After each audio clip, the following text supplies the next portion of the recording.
এখন সময় 4:45 আর বুধবার জার্নি উইথ ছোটন চ্যানেলের পক্ষ থেকে আবার একটা নতুন ভিডিওতে আপনাদের সবাইকে স্বাগত।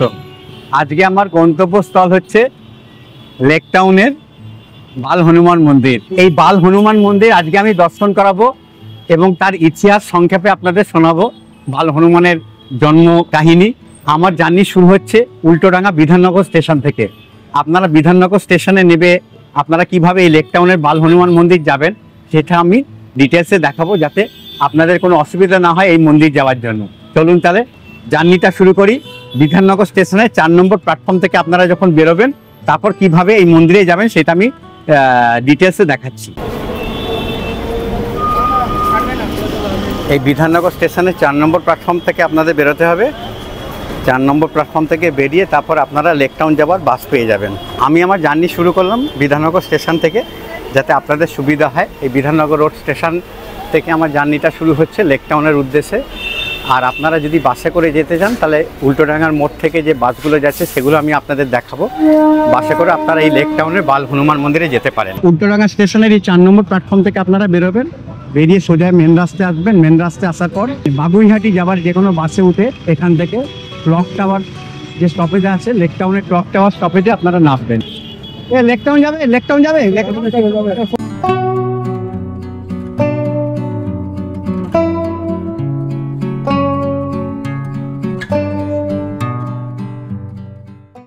এই হচ্ছে লেক টাউন বাস স্টপ। এই লেক টাউন বাস স্টপে নেবে আপনাকে সোজা এই লেক টাউন ক্লক টাওয়ারের দিকে এগোতে হবে। আমাদের সামনে যে বিশাল ক্লক টাওয়ারটি দেখছেন, এটি লন্ডনের ওয়েস্ট ম্যানচেস্টার শহরের বিগ বেনের একটি প্রতিরূপ, যা লেক টাউন ভিআইপি রোডে অবস্থিত। এই ক্লক টাওয়ারটার উচ্চতা 30 মিটার, যা বিগ বেনের 1/3। 2015 সালের অক্টোবর মাসে এই টাওয়ারটি তৈরি হয়। খরচ পড়ে 1,36,00,000 টাকা। টাওয়ারটি 10 তলা ও একদম উপরে চারদিকে 4টি অ্যাংলো সুইস কোম্পানির ঘড়ি বসানো আছে।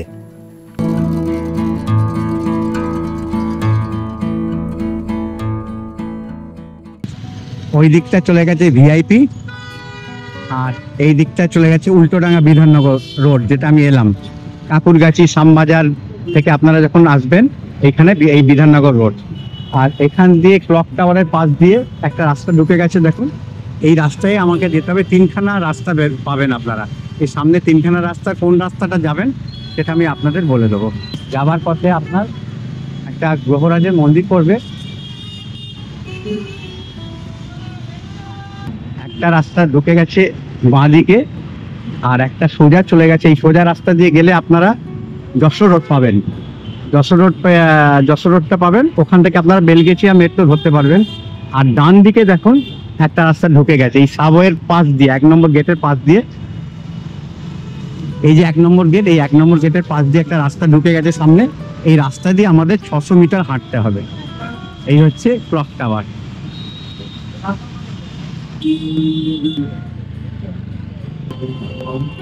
এই 1 নম্বর সাবওয়ে গেট আছে, এর পাশ দিয়ে দেখুন একটা স্বামী বিবেকানন্দর মূর্তি আছে। এই স্বামী বিবেকানন্দর মূর্তির পাশ দিয়ে যে রাস্তাটা ঢুকে গেছে সেই রাস্তা দিয়ে আপনাদের যেতে হবে।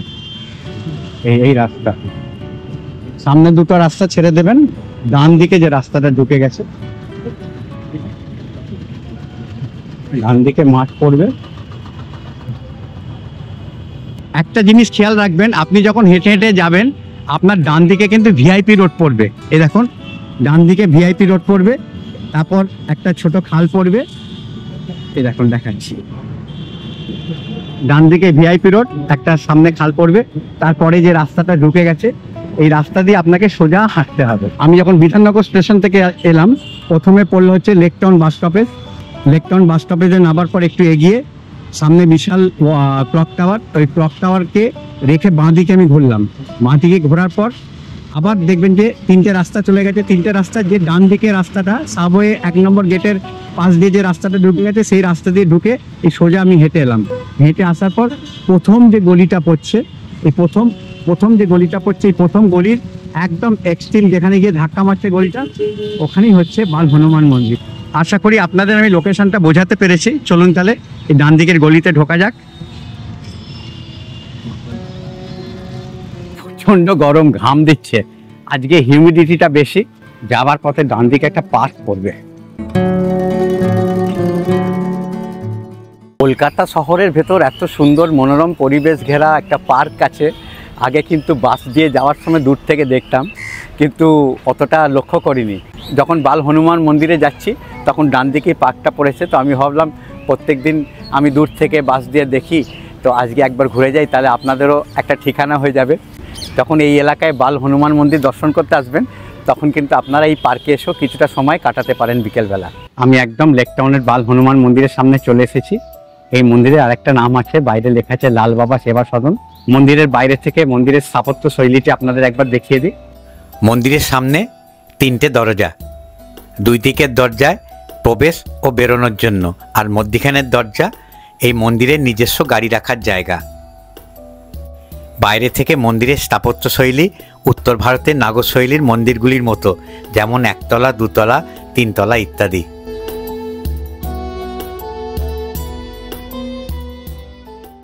মন্দিরে প্রবেশের মুখে হাত ধোয়ার সুন্দর ব্যবস্থা।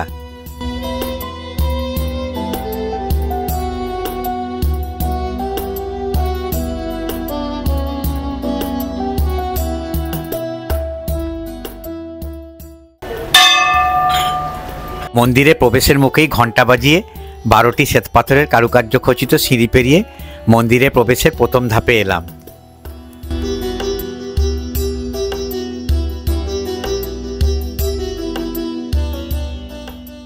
এখান দিয়ে প্রবেশ করলাম।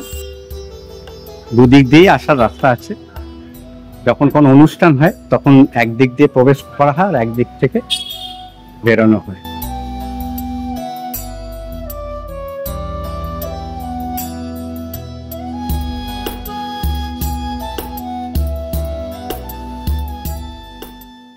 চলুন এবার মূল মন্দিরে প্রবেশ করা যাক। অপূর্ব মন্দিরে শিল্পকলা স্থাপত্য দেখবেন, চোখ জুড়িয়ে যাবে। কিন্তু দুদিকে একটা দিক হচ্ছে প্রবেশ করার, একটা দিক হচ্ছে বেরোনোর। যেহেতু এখন ফাঁকা আছে বলে এখন যে কোনো দিক দিয়েই আপনারা প্রবেশ করতে পারেন বা বেরোতে পারেন। মাঝখানে স্টিলের রেলিং দেওয়া রয়েছে, আর এখানে দান বাক্স প্রণামী।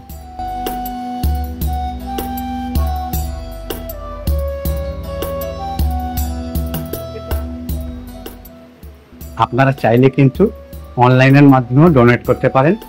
অনলাইনের স্ক্যানার এখানে দেওয়া রয়েছে, এখান থেকে আপনারা অনলাইনের মাধ্যমে দিতে পারেন।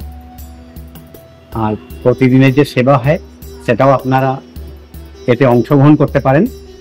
এখন এখানে লেখা রয়েছে বালভোগ হচ্ছে 1100 টাকা, রাজভোগ হচ্ছে 3100 টাকা, প্রতিদিনের যে সিঙ্গার হয় সেটা হচ্ছে 2100 টাকা, আর বিশেষ সিঙ্গার মঙ্গলবার আর শনিবার 15,000 টাকা।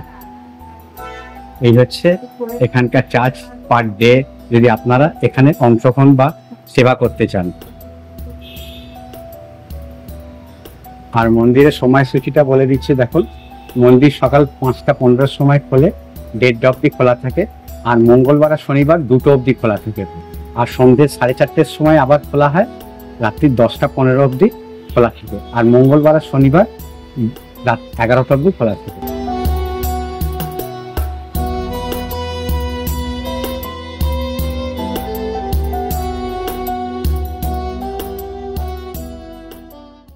মন্দিরে প্রবেশ করেই অবাক হয়ে গেলাম অপূর্ব সজ্জিত মন্দিরের বিশাল উপাসনা কক্ষ দেখে।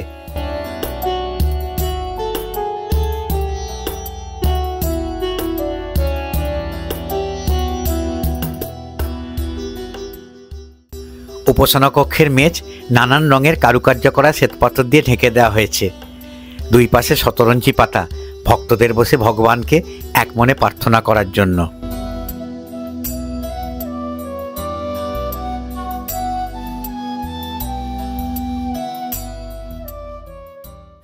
বিশাল উপাসনা কক্ষের সামনে মন্দিরের 3টে গর্ভগৃহ।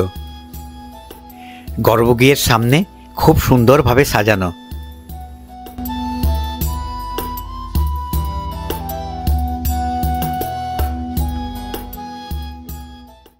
মন্দিরের মূল গর্ভগৃহের মধ্যে অপূর্ব কারুকার্য খচিত বেদির মধ্যিখানে বিরাজ করছেন শ্রী বাল হনুমানের বিগ্রহ, পদতলে তার প্রিয় গদা। শ্রী বাল হনুমানের ডান পাশে ভগবান রাম সীতার বিগ্রহ, আর বাম পাশে রাধাকৃষ্ণের অপূর্ব বিগ্রহ, রাধাকৃষ্ণের সামনে গোপালের বিগ্রহ, একদম উপরে সিদ্ধিদাতা গণেশের বিগ্রহ।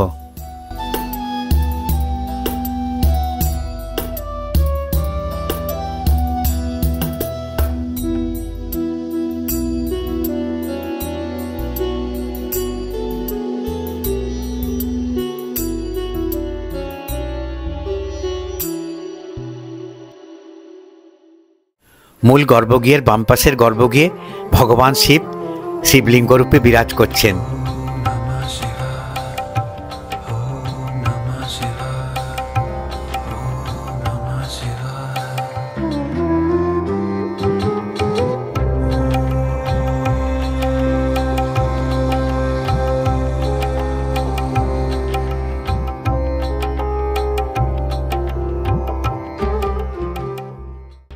শ্বেতপাথরের গোলাকৃতি বেদির মাঝে শিবলিঙ্গ অধিষ্ঠিত।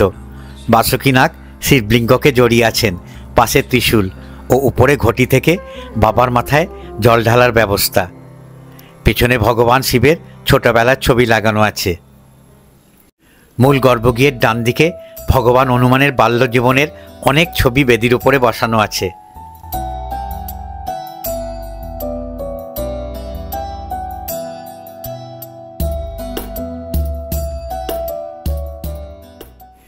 গর্ভগৃহের সামনে বেদির উপরে এই মন্দিরের প্রতিষ্ঠাতা বাবা অর্জুনলাল শর্মার বিগ্রহ বসানো আছে। এই মন্দির প্রতিষ্ঠার আগে লেকটাউনের অন্য এক স্থানে ভগবান বাল হনুমানকে প্রতিষ্ঠা করেছিলেন তিনি।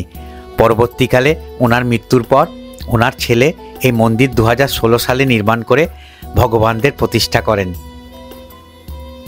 শ্রী বাল হনুমানের জন্ম কাহিনী আপনাদের সংক্ষেপে শোনাচ্ছি। ব্রহ্মাণ্ড পুরাণ অনুসারে কেশরী নামের এক অসুর ছিলেন, তার কন্যার নাম ছিল অঞ্জনা।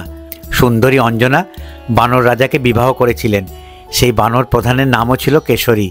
কিন্তু বিবাহের পর নানা রকম জটিলতা দেখা যায়।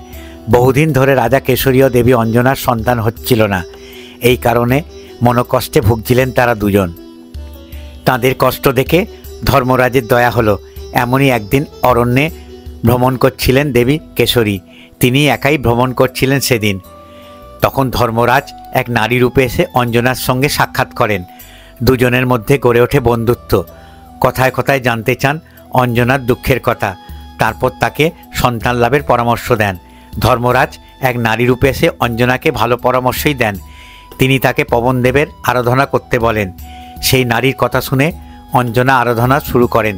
কথিত আছে বহু বছর তপস্যা করে পবনদেবের কৃপা পান দেবী। পবনদেবের কৃপায় অঞ্জনার গর্ভে জন্ম নিলেন হনুমান। সেই কারণেই ভগবান হনুমান পবনপুত্র নামেও পরিচিত। ব্রহ্মাণ্ড পুরাণ এমন কাহিনী বর্ণিত থাকলেও শিবপুরাণে রয়েছে এক অন্য কাহিনী। শিবপুরাণেও ভগবান হনুমানের জন্ম কাহিনী আছে। সেই পুরাণ অনুসারে ভগবান হনুমান শিবের অবতার। তিনি দেবী অঞ্জনার গর্ভে জন্ম নিয়েছিলেন আর সারা জীবন রামের সেবা করার ব্রত রেখেছিলেন। শিবপুরাণ অনুসারে ভগবান বিষ্ণু জন্ম নিয়েছিলেন রামরূপে। শিবপুরাণে রয়েছে সমুদ্র মন্থনের পর ভগবান বিষ্ণু নারী রূপ ধারণ করেন। সমুদ্র মন্থনের অমৃত উদ্ঘাটন হয়। সেই অমৃত দেবতা ও অসুরদের মধ্যে অমৃত ভাগ করে দেওয়ার জন্য এক সুন্দরী রমণী হিসেবে আসেন। রমণীর নাম ছিল মোহিনী। একসময় শিব জানতে পারেন মোহিনী কোনো নারী নন, ভগবান বিষ্ণু সেই নারীর রূপ ধরেছিলেন। শিবপুরাণ অনুসারে শিব সেই মোহিনীর রূপ দেখে মুগ্ধ হন। এরপর নাকি ভগবান শিবের রেতপাত হয়েছিল। অঞ্জনা যখন পুত্র কামনায় তপস্যা করছিলেন তখন তার কান দিয়ে প্রবেশ করে সেই রেত। এতেই তিনি গর্ভবতী হন। জন্ম হয় মহাবীর হনুমানের। তাই ভগবান হনুমানকে শিবের অবতার বলা হয়ে থাকে।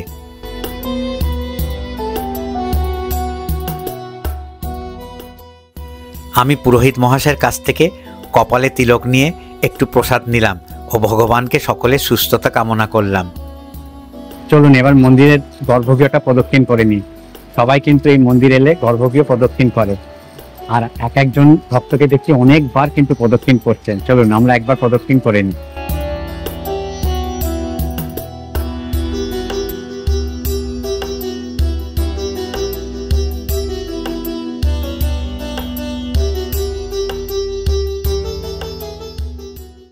গর্ভগৃহ সম্পূর্ণ মার্বেল পাথর দিয়ে নির্মিত।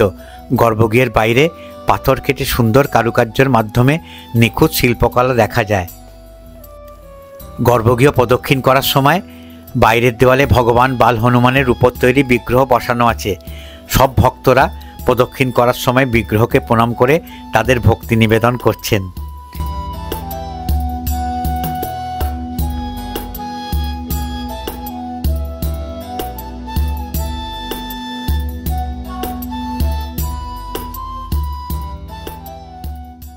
এখানকার পুরোহিত মশাই আমাকে বাংলার হনুমান চালিসা দিলেন, আমি এটা বসে বসে পাঠ করলাম, মনে এক প্রকার শান্তি এসে গেল।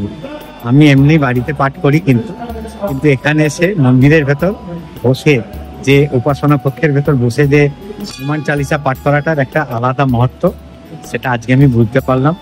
আপনারা যখন আসবেন মনে মনে চিন্তা নিয়ে আসবেন, কিন্তু এখানে হনুমান চালিসা পাওয়া যায়, কাউন্টারে রয়েছে, বিনা পয়সায় আপনারা নেবেন, ওখান থেকে নিয়ে হনুমান চালিসা পড়ে আবার ওইখানে রেখে দেবেন। এখানে সব ভক্তরা ভগবানের দর্শন করে ভগবানের দিকে মুখ করে উপাসনা কক্ষ থেকে বেরোচ্ছেন, ভগবানের দিকে পেছন করছেন না।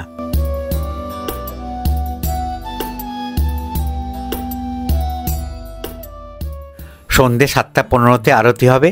এখন 6:45, আধ ঘন্টা সময় আছে। আপনাদের মন্দিরের সামনে দিয়ে যে বাস যায় সেগুলো একবার দেখিয়ে দিই। আপনারা শ্যামবাজার থেকে 30C বাসে করে এই শ্রী বাল হনুমান মন্দিরে চলে আসতে পারেন ডাইরেক্টলি। আর আপনারা যদি হাওড়া স্টেশন থেকে আসতে চান তাহলে 215/1 এই বাসে করে আপনারা সোজা চলে আসবেন শ্যামবাজার হয়ে একদম লেক টাউনের লাস্ট স্টপেজ। এই লেক টাউনের লাস্ট স্টপেজের আগে এই বাল হনুমান মন্দিরটা পড়বেন। আর আপনারা যদি শিয়ালদা থেকে আসতে চান তাহলে 223-এ করে আপনারা চলে আসবেন সোজা এই শ্রী বাল হনুমান মন্দিরে। তাহলে আপনাদের আমি বাস রুটগুলো বলে দিলাম। মন্দিরের ঘড়িতে সন্ধ্যে 7:15 বাজে। প্রথমে দেবাদিদেব মহাদেবের আরতি দিয়ে শুরু হবে মন্দিরের সন্ধ্যে আরতি।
মূল গর্ভগৃহের আরতি শুরু হয়ে গেল।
আরতি শেষ হয়ে যাওয়ার পর শান্তি জল দেয়া হচ্ছে।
আরতি হয়ে গেল, এবার আমি বাড়ির অভিমুখে রওনা হই।